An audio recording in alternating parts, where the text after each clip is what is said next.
Do you know what today is? It's White History Wednesday. Hey!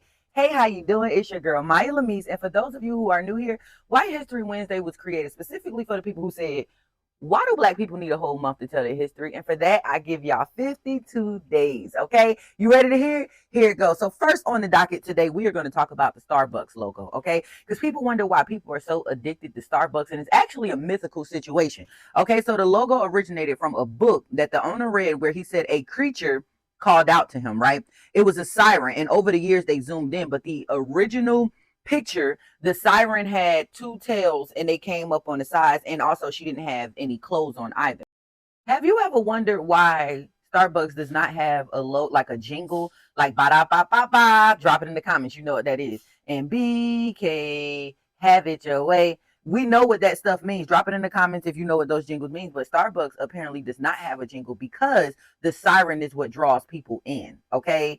Is that weird? I think it's a little bit weird. They saying the logo is what draws people in and keep coming back. That's why they don't need a jingle, and that's what keeps people addicted to Starbucks is the siren. I don't know. That's a little creepy. I've never been a person to drink Starbucks like that. I started drinking Starbucks like 6 months ago, and then when the whole we boycotting them happened, I just stopped drinking. It was easy for me. But that's because I wasn't on it for long.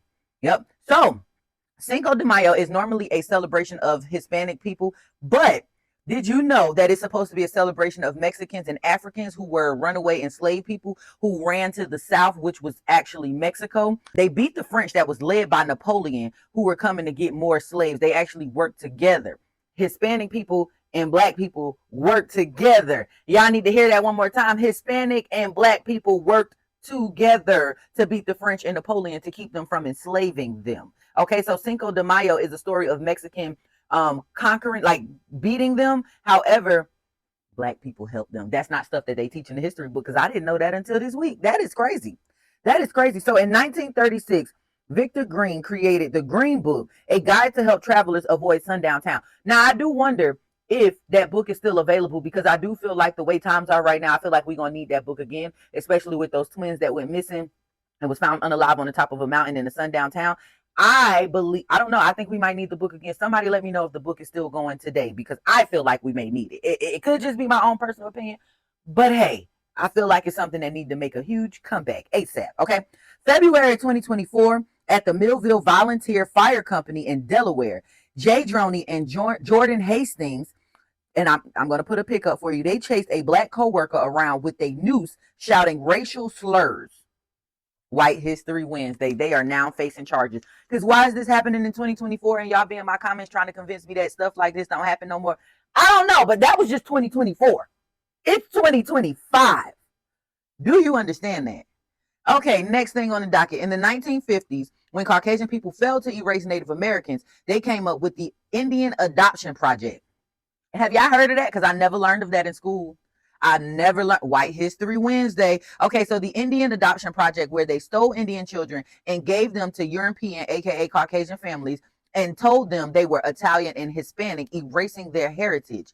They were renamed and all. They tried everything. They stole land from these people, trying to use their kids to erase their history. And it can't be done. You can't erase history. As long as there's somebody who still knows the actual history, you can't erase it. White History Wednesday, because they're trying to rewrite history in front of us. But okay.